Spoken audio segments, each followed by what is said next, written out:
أما بعد فأعوذ بالله من الشيطان الرجيم بسم الله الرحمن الرحيم قل إن كنتم تحبون الله فاتبعوني يحببكم الله ويغفر لكم ذنوبكم والله غفور رحيم صدق الله العظيم وصدق رسوله النبي الكريم الأمين إن الله وملائكته يصلون على النبي يا أيها الذين آمنوا صلوا عليه وسلموا تسليما محبت کے ساتھ حضور علیہ السلام کی ذات پاک پر درود پاک الصلاة والسلام عليك يا سيدي يا رسول الله وعلى آلك وأصحابك يا حبيب الله الصلاة والسلام عليك يا رحمة للعالمين حضرات محترم، اللہ رب العزت جل وعلا کی حمد اور ثنا آقا علیہ السلام کی ذات مبارکہ پر ہم سب نے درود پاک کا نذرانہ پیش کیا۔ آج کی یہ محفل میلاد مصطفیٰ صلی اللہ علیہ وآلہ وسلم کی محفل ہے۔ ماشاءاللہ چودھری دلشاد صاحب نے بڑی خوبصورت محفل کا انعقاد کیا۔ اللہ پاک نے اسی طرح حضور علیہ السلام کے ساتھ محبت عطا فرمائے۔ خالق کائنات جل وعلا نے کائنات کے رب نے درجہ بندی رکھی ہے۔ کیا رکھی ہے؟ درجہ بندی رکھی ہے۔ جمادات سے نباتات افضل ہیں، نباتات سے حیوانات افضل ہیں، حیوانات سے انسان افضل ہیں۔ انسانوں کے اندر مومن بھی ہیں، کافر بھی ہیں، مومن افضل ہیں۔ پھر ولایت کے درجے ہیں، کوئی قطب ہے، کوئی ابدال ہے، کوئی غوث ہے، یہ سارے کے سارے صالحین ہیں۔ صالحین سے پھر شہید افضل ہے، شہیدین سے پھر صدیقین افضل ہیں، صدیقین سے پھر نبی افضل ہیں، نبیوں سے پھر رسول افضل ہیں، رسولوں سے اولو العزم پیغمبر افضل ہیں، اور تمام اولو العزم پیغمبروں میں میرے آپ کے آقا و مولا صلی اللہ علیہ وآلہ وسلم افضل ہیں۔ سبحان اللہ۔ خلق سے اولیاء، خلق سے اولیاء، اولیاء سے رسول، اور رسولوں سے اعلیٰ ہمارا حضرت موسیٰ کلیم اللہ علیہ السلام کی بڑی شان، بڑا مقام ہے۔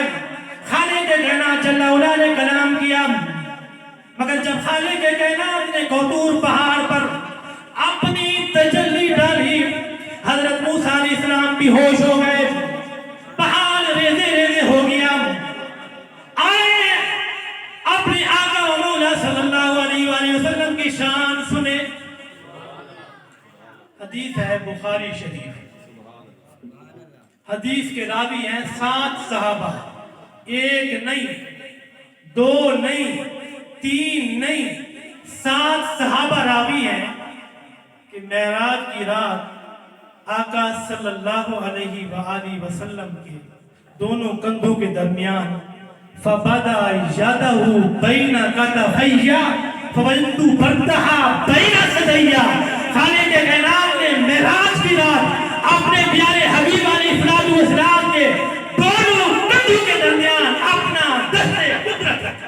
نعرہ تکبیر، نعرہ رسالت، عظمت مصطفیٰ، عظمت مصطفیٰ، جشن عید میلاد النبی۔ ادھر صفات تجلی کا عکس، پہاڑ ٹکڑے ٹکڑے، حضرت موسیٰ علیہ السلام بے ہوش۔ ادھر حوالہ دیا ہے بخاری شریف کا، صفات نہیں، خالق کائنات جل علا کا دست قدرت ہے، جیسا کہ اس کی شان کے لائق ہے۔ اپنے ہاتھوں پر قیاس مت کرو۔ حضور فرماتے ہیں مجھے ٹھنڈک محسوس ہوئی، فَعَلِمْتُ مَا فِي السَّمَاوَاتِ وَالْأَرْضِ، جو کچھ آسمانوں کے اندر تھا، جو کچھ زمین کے اندر تھا، کیا کیا؟ جان لیا۔ سامعین محترم، علامہ بدر الحیلی نے عمدۃ القاری کے اندر، دیوبندی مکتبہ کے انور شاہ کشمیری نے فیض الباری کے اندر لکھا، کہا کہ ادھر صفات چاہے پہاڑ ٹکڑے ٹکڑے ہو جائے، ادھر خالق کائنات جل وعلا اپنا دست قدرت محبوب کے دونوں کندھوں کے درمیان رکھے، ٹھنڈک پہنچے۔ فرمایا حضور علیہ السلام کا سینہ مبارک بھی نور تھا، آپ بھی نور تھا، رہا تھا، پھر جلنا کس شے میں تھا؟ ادھر سے بھی نور، ادھر سے بھی نور۔ خالق کائنات جل وعلا نے کائنات کو بناتے ہوئے کائنات کے اندر درجہ بندی رکھی ہے، جمادات سے نباتات افضل، نباتات سے حیوانات افضل، حیوانوں سے انسان افضل، انسانوں سے پھر مومن افضل، مومنین سے صالحین افضل، صالحین سے شہیدین افضل، شہیدوں سے صدیق افضل، صدیقوں سے نبی افضل، نبیوں سے رسول افضل، رسولوں سے اولو العزم پیغمبر افضل، اور تمام اولو العزم پیغمبروں میں سے میرے اور آپ کے آقا و مولا صلی اللہ علیہ وآلہ وسلم افضل خلق سے اولیاء سے۔ حضرت ابراہیم کی بڑی شان ہے، بڑا مقام ہے آپ کا۔ ابراہیم علیہ السلام جب آگ کے اندر گئے تو خالق کائنات نے فرمایا قلنا یا نار کونی بردا و سلاما علی ابراہیم، آپ کو پیغام ملا کہ ٹھنڈی ہو جا، سلامتی والی بھی ہو جا۔ ابراہیم علیہ السلام، ابراہیم علیہ السلام آپ کے اندر گئے، ذرا اپنے محبوب کی شان سنے، خالق سے اولیاء، اولیاء سے رسول، اور رسولوں سے اعلیٰ ہمارا نبی۔ اب آگ ٹھنڈی ہو گئی، سلامتی والی ہو گئی۔ ادھر ایک رومال تھا، ایک دسترخوان تھا، جس کے ساتھ حضور علیہ السلام نے حضرت انس کے گھر کھانا کھایا، اور اسی دسترخوان سے اپنے ہاتھ صاف فرمائے۔ کیا فرمائے بھائی؟ ہاتھ صاف فرمائے۔ اب صحابہ کرام حضرت انس کے گھر جاتے ہیں، وہ دسترخوان کپڑے کا میلا ہو جاتا ہے، حضرت انس کس طرح دھوتے ہیں اس کو؟ تنور کی آگ جل رہی تھی، حضرت انس نے اس تنور کی آگ کے اندر وہ کپڑا، وہ رومال، وہ دسترخوان ڈال دیا، اور تھوڑی دیر کے بعد نکالا تو بالکل صاف ستھرا تھا۔ اب دیکھیں، فیصلہ آپ کریں، ابراہیم علیہ السلام آگ کے اندر گئے، خالق کائنات نے پیغام دیا آگ ٹھنڈی بھی ہو جا، سلامتی والی بھی ہو جا ابراہیم علیہ السلام پر۔ ادھر حضور کی نسبت، جن کے ساتھ حضور کا تعلق ہوا، وہ جا رہی ہے، آگ کے اندر جا رہی ہے۔ آگ کا کام ہوتا ہے جلانا، آگ جلا نہیں رہی، بلکہ نسبت رسول کی وجہ سے آگ جلا نہیں رہی، بلکہ آگ دھونے والا کام کر رہی ہے، آگ دھونے والا کام کر رہی ہے۔ سامعین محترم، ایک دن صحابہ کرام رضوان اللہ تعالی علیہ اجمعین بیٹھے ہیں، صحابہ کہہ رہے ہیں حضرت آدم صفی اللہ ہے، دوسرے نے کہا موسیٰ کلیم اللہ ہے، اور تیسرے نے کہا حضرت عیسیٰ روح اللہ ہے، چوتھے نے کہا نوح نجیح اللہ ہے۔ حضور علیہ السلام نے سنا، فرمایا میرے غلاموں کیا کہہ رہے ہو؟ حضور یہ ہم کہہ رہے ہیں آدم علیہ السلام صفی اللہ ہے، کلیم اللہ ہے، موسیٰ علیہ السلام عیسیٰ روح اللہ ہے۔ حضور نے فرمایا وَهُوَ كَذَلِكَ، بے شک اس طرح، بے شک اس طرح تم کہہ رہے ہو۔ حضور علیہ السلام نے فرمایا جس طرح تم کہہ رہے ہو آدم صفی اللہ ہے، موسیٰ کلیم اللہ ہے،